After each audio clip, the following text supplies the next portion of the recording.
کوئی مصیبت دنیا میں پہنچتی ہے گناہ معاف ہوتے ہیں. چنانچہ نبی علیہ السلام تشریف فرما تھے, چراغ بجھ گیا.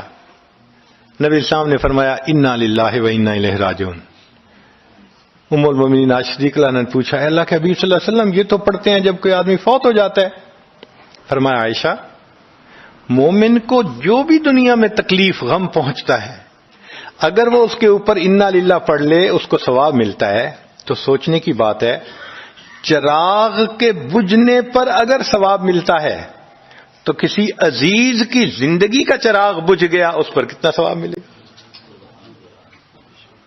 اس لیے تکلیف آئے تو پریشان ہونے کی بات نہیں ہوتی, صبر کرنے کی بات ہوتی ہے.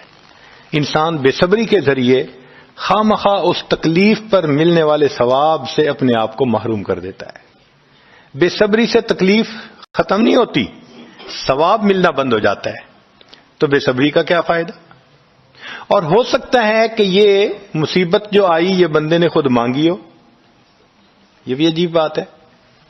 آپ کہیں گے جی کوئی بندہ مصیبت تو نہیں مانگتا. ہاں ہو سکتا ہے مانگی ہو. کیسے کہ دعا مانگی اللہ مجھے قیامت کے دن میرے محبوب صلی اللہ علیہ وسلم کے ہاتھوں حوض کوثر کا جام عطا کر دینا. اللہ نے دعا قبول کر لی. عمل تو ہے نہیں کہ یہ نعمت نصیب ہو. تو اب کیسے ملے گا؟ اللہ تعالی بیماری مصیبت پریشانی کچھ اس کے اوپر بھیج دیتے ہیں. اگر یہ بندہ اس پر صبر کر لیتا ہے اس کو بہانہ بنا کر اللہ اس کو وہ نعمت عطا فرما دیتے ہیں. چنانچہ ایک بزرگ تھے 70s میں تھے, بیوی بھی اسی طرح بہت نیک تھی. بیوی نے کہا کہ میرا بڑا دل چاہتا ہے کہ نبی علیہ الصلوۃ والسلام کا دیدار نصیب ہو.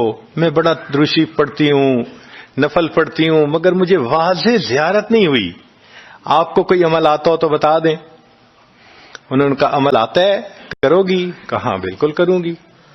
کہنے لگے اچھا جمعہ کا دن آ رہا ہے خوب نہا دھو کے وہ جو دلہن والے کپڑے تھے نا تمہارے کناری والے گوٹے وہ پہننا اور میک اپ کرنا خوشبو لگانا اور میں بس جمعہ پڑھ کے آؤں گا تو پھر ٹھیک ہے. اس نے کہا بہت اچھا.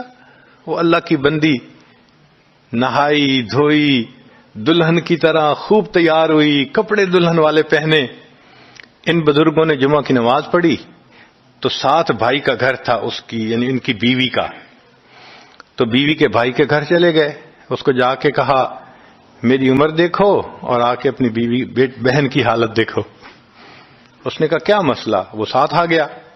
اور جب گھر آ کے اس نے دیکھا تو بیوی تو دلہن بنی بیٹھی ہے. بھائی کو غصہ آیا تمہیں اپنی یہ تمہاری عمر اور یہ تمہارے لچھن.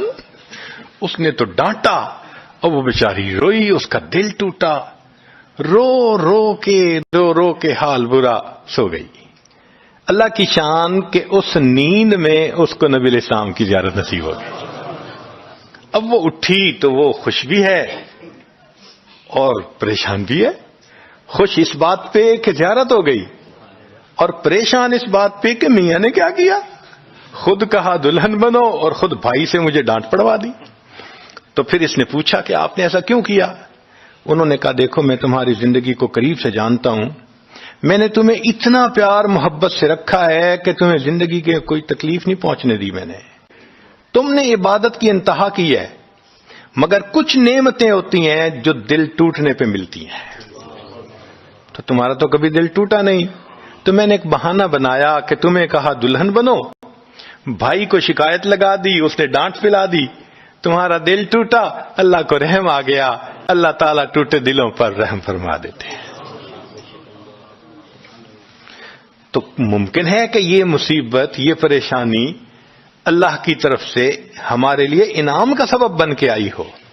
اس لیے ہمارے بزرگوں نے کہا سکھ دکھاں تو دیواں وار, کہ میں سکھوں کو دکھوں پہ قربان کر دوں.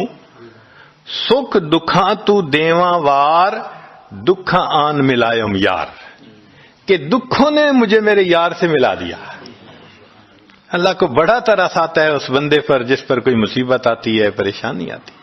لا الہ الا اللہ، لا الہ الا اللہ، لا الہ الا اللہ، لا الہ الا اللہ، لا الہ الا اللہ، لا الہ الا اللہ، لا الہ